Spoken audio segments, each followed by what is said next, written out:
अस्सलाम वालेकुम dear students, welcome back to my channel. आज हम स्टडी करेंगे चैप्टर 9 पार्ट 2 के हवाले से गेस्ट पेपर 2024 के अंदर जो एक्सपेक्टेड है और साथ साथ इसके एनालिटिकल क्वेश्चंस। पार्ट 1 जो है वो ऑलरेडी मैं बना चुकी हूँ, जिसके अंदर हमने ट्रांसपोर्ट इन प्लांट स्टडी किया था, उसके गेस्ट पेपर देखे थे और मैंने आपको कुछ इंपॉर्टेंट क्वेश्चंस लॉन्ग और शॉर्ट दोनों बताए थे कि किस तरह अगर पेपर में आ जाए तो हमने अटैम्प्ट वो किस तरह करना है। उसका लिंक जो है वो मैं डिस्क्रिप्शन में दे दूंगी। तो बस चलते हैं अपनी वीडियो की तरफ।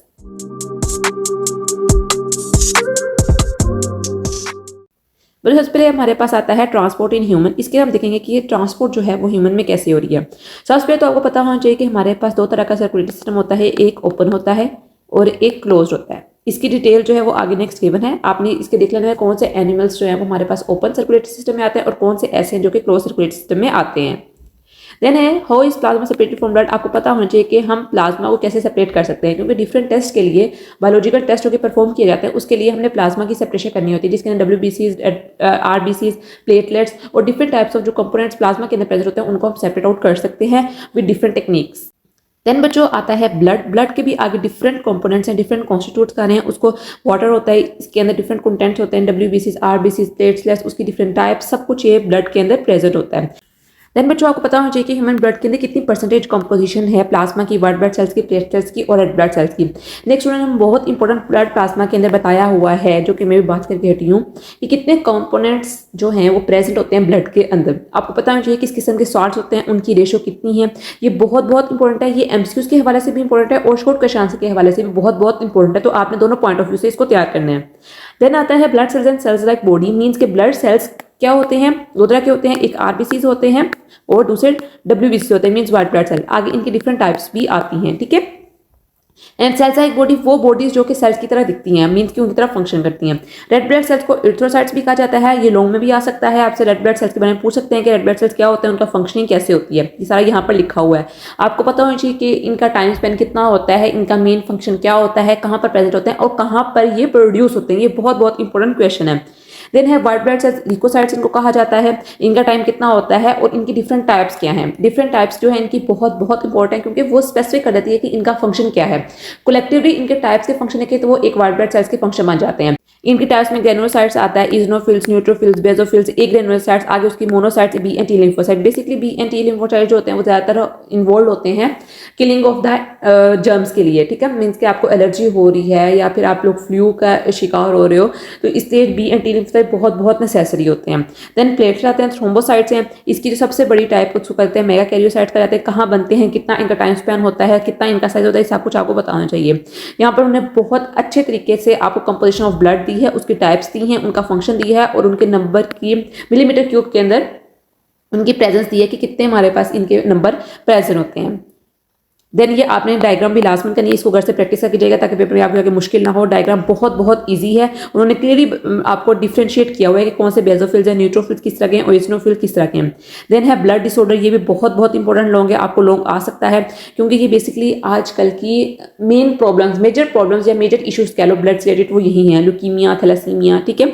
और यहाँ पर एक और भी गिवन होगी, ल्यूकीमिया, ब्लीडिंग डिसऑर्डर, ये तीन उन्होंने आपको यहाँ पर गिवन है। सबसे पहले आता है ल्यूकीमिया, ब्लड कैंसर को कहा जाता है। आपको पता होना चाहिए कि ब्लड कैंसर कहाँ पर काज होता है, मीन्स के किस जगह पर ये इनिशिएट होता है, क्योंकि ल्यूकीमिया या ब्लड कैंसर वहीं पर इनिशिएट होकर जहाँ पर ब्लड सेल्स हमारे स्टार्ट होते हैं बढ़ना, ठीक है, वहाँ पर ये होता है। और आपको पता होना चाहिए कि इसके अंदर इस कैंसर के अंदर आपको पता है कि डबल हो जाते हैं सेल्स जो होते हैं वो अपनी एक नॉर्मल रेंज से ज़्यादा इंक्रीज कर जाते हैं। देन बच्चों थैलेसीमिया, आपको पता नहीं थैलेसीमिया कैसे होता है आगे। Then most important blood group system, ये आपको लॉन्ग भी आ सकता है कि ब्लड ग्रुप सिस्टम के ऊपर नोट लिखें। आपको पता है कि तीन तरह के हमारे पास ब्लड ग्रुप सिस्टम होते हैं, A, B और O। आगे इनके डिफरेंट टाइप्स रहती हैं, जिसके अंदर प्रेजेंट है एंटीजन, एक जिसमें नहीं है, एंटीबॉडीज वगैरह वगैरह यहाँ पर लिखे हुए उन्होंने सब, ठीक है। अब यहाँ पर जो बहुत अच्छे अक्सर बच्चे जो इस चीज़ में कन्फ्यूजन होते हैं हमारे पास, वो क्या करते हैं कि उनको पता नहीं चलता है कि रेड ब्लड सेल्स और उनके एंटीजन और फिर एंटीबॉडीज। आपको मैं सिर्फ इतना ट्रिक बता देती हूँ, जिस तरह का रेड ब्लड सेल होगा, मैं कलर चेंज करती हूँ ताकि आपको क्लियरली समझ आए, जिस तरह का रेड ब्लड सेल होगा उसी तरह का उसके अंदर क्या होगा, एंटीजन, ठीक है। अगर तो आपके पास A ब्लड ग्रुप है तो उसके अंदर एंटीजन A होगा, लेकिन उसके ऑपोजिट उसके पास एंटीबॉडी हो गया। एंटाई का मतलब क्या होता है, ऑपोजिट, इस तरह समझ लो, जो एंटीबॉडी होगा वो उसके ऑपोजिट होगा। या इस तरह भी आप याद कर सकते हो कि अगर ब्लड ग्रुप हमारे पास A है तो उसका एंटी क्या होगा, B होगा। अगर ब्लड ग्रुप B है तो उसका एंटी A होगा। फर्क कहाँ पर आता है कि अगर किसी के पास क्या है, ब्लड ग्रुप ए बी है तो उसका एंटी क्या होगा, नथिंग, कोई भी नहीं होगा, ये एम्प्टी होगा। और अगर किसी के पास ओ है तो उसका एंटी होगा एंटी ए एंटी बी, ठीक है।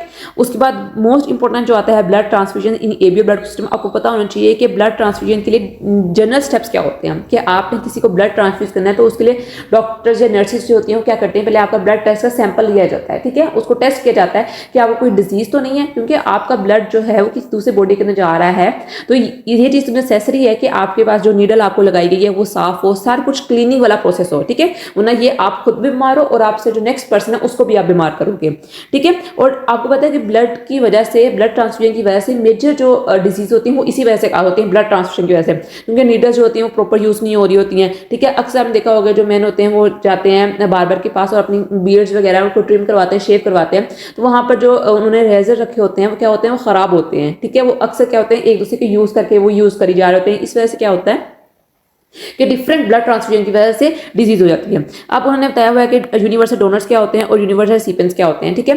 आपको पता होना चाहिए कि हमारे पास क्या है, यूनिवर्सल डोनर्स कौन से, यूनिवर्सल रिसिपिएंट्स कौन से हैं, कौन किसको ब्लड ग्रुप दे सकता है, किससे ले सकता है, किसको नहीं दे सकता है। आप इसका टेबल बना लो, टेबल बनाने से बहुत जल्दी बच्चों चीजें याद हो जाती हैं।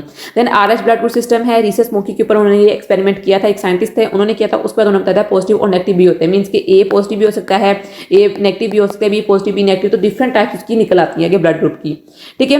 देन उन्होंने ब्लड ट्रांसफ्यूजन इन आज ब्लड ग्रुप, ये देखो उन्होंने यहाँ पर टेबल बनाया हुआ है, आप इस टेबल को अच्छी तरह याद कर लो, ये बहुत बहुत नेसेसरी है। देन ह्यूमन हार्ट बहुत बहुत इंपॉर्टेंट है, ह्यूमन हार्ट, इसके डिफरेंट शॉर्ट क्वेश्चन आंसर बन जाते हैं, ठीक है। लॉन्ग जो ह्यूमन हार्ट के ऊपर अक्सर मेरे ख्याल से आ जाता है, ठीक है, आप देख लो, लेकिन काफी लॉन्ग है, ये काफी लंबा रहता है, इसके डिफरेंट स्टॉप से जाते हैं। वो आपसे कह सकते हैं right a note on structure of human heart, इतना कह सकते हैं, ठीक है। तो उसमें आपने बताना है कि ह्यूमन हार्ट का स्ट्रक्चर किस तरह का है, ये नहीं लिखना चाहिए उसके अंदर कि उसके अंदर सर्कुलेशन कैसे हो रही है, सिस्टोल डायस्टोल, इतना कुछ लिखने की डिटेल जरूरत नहीं है। सिर्फ आपने अगर उन्हें स्ट्रक्चर आपसे पूछा है कि स्ट्रक्चर दें ह्यूमन हार्ट का, तो उन्हें बताना है कि पेरिकार्डियम में उसको बाहर से कवर किया होता है, ठीक है, ब्लड इधर से एंटर होता है, यहाँ से निकलता है, कौन सा ब्लड कहाँ से आ रहा है, कौन सा ब्लड कहाँ जा रहा है, ठीक है, इतना काफी है। देन आर्टरी और वेंट्रिकल हमारे जो आता है ब्लड के अंदर आता है। देन डबल पंप उन्होंने सिस्टम आपको बताया वर्क करता है, ये सारा उन्होंने यही लिखा हुआ है कहाँ कहाँ से ब्लड आ रहा है। ट्राइक अपसेट क्या होता है, बाइक अपसेट क्या होता है, बहुत बहुत इंपॉर्टेंट वो आ जाएंगे, ठीक है। सबसे बड़ी जो एओर्टा होती है हमारे पास, वहाँ ब्लड सारे बॉडी के अंदर ट्रेवल करवाती है।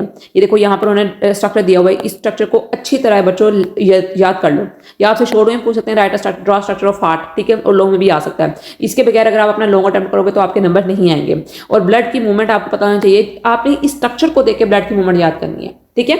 इस स्ट्रक्चर को देख के ब्लड की मूवमेंट याद करोगे तो आपके लिए बहुत बहुत ईजी हो जाएगा अपने लफ्जों में इसको लिखना। देन है पल्मोनरी एंड सिस्टमेटिक सर्कुलेशन, इन दोनों के दरमियान डिफरेंस बहुत बहुत इंपॉर्टेंट है। अक्सर पूछ जाते हैं पल्मोनरी सर्कुलेशन क्या होती है, पल्मोनरी सर्किट क्या होता है with respect to systematic circulation और सिस्टमेटिक सर्किट, ये उन्होंने बताया भी हुआ है यहाँ पर डायग्राम के अंदर। शॉर्ट में आए लॉन्ग में आए, मैं बार बार इसलिए बच्चों आपको समझाती हूँ ताकि आप लोग भूलो मत, लॉन्ग हो शॉर्ट हो डायग्राम के बगैर आपका क्वेश्चन जो है वो रॉन्ग है, आपको नंबर कोई नहीं मिलने हैं, ठीक है। देन है हार्ट बीट के बताया कि जो हार्ट बीट होती है वो कार्डिक साइकिल होता है, कार्डिक डायस्टोल होता है, आर्टिक सिस्टोल होता है। उन्होंने डिफरेंट बताया कि किस तरह जो जब आप सांस ले रहे होते हो, जो आपका हार्ट वर्क कर रहा होता है, at the same time diastole हो रहा है, फिर सिस्टोल हो रहा है, हार्ट रिलैक्स हो रहा है, हार्ट कॉन्ट्रैक्ट कर रहा है ताकि ब्लड जो है वो सप्लाई हो सके। यहाँ पर उन्होंने आपको सेकंड भी बताएंगे कितने सेकंड के अंदर ये काम हो रहा है, ठीक है। आपको पता है कार्डिक डायस्टोल होता है 0.4 सेकंड के अंदर, आर्टिक सिस्टोल होता है 0.1 सेकंड और वेंट्रिकल सिस्टोल है 0.3 सेकंड के अंदर। ये सब कुछ आपको पता है। और लब डब की साउंड हमारे पास का प्रोड्यूस होती है। Heart rate and pulse rate, ये भी आपको पता है कि ह्यूमन के अंदर मींस कि मैन और वुमेन के अंदर हार्ट रेट और पल्स रेट कितना होता है, कितने टाइम पर मिनट वो अपना हार्ट रेट जो है वो इंक्रीज कर रहे हैं। प्रैक्टिकल वर्क है, इसको आप मुकम्मल तौर पर छोड़ दो, ठीक है। ये और टीचर ने आपको करवाया भी हो कि अपनी इधर अपने रिस्ट के ऊपर रख कर देखो तो आपको अपनी जो डायस्टोल है उसको आपको फील कर सकोगे अपने हार्ट बीट को। देन बच्चों ब्लड वेसल के ऊपर वैसे इतना एक साथ लॉन्ग नहीं आता, लेकिन आपके यहाँ पर बहुत शॉर्ट लिखा हुआ है तो प्रोबेबिलिटी है कि आ जाए। इसके अंदर बेसिकली आता है कि आर्टरीज वेन्स और कैपिलरीज के दरमियान डिफरेंस बताएं। तो ये सबसे मेजर डायग्राम है जो आपने मिस नहीं करनी है, इसको लास्ट में आप ड्रॉ करना सीखो। देखो कैसे हमारे पास ये डायग्राम बनती है, बहुत बहुत नेसेसरी है। अगर आपसे वो कह रहे हैं कि right a short note on arteries, तब भी आपने डायग्राम बनानी है। वेन्स के ऊपर कह रहे हैं, कैपिलरीज के ऊपर कह रहे हैं, तब भी ये डायग्राम बननी ही बननी है। तीनों में से किसी एक ऊपर कह रहे हैं तो बनानी है।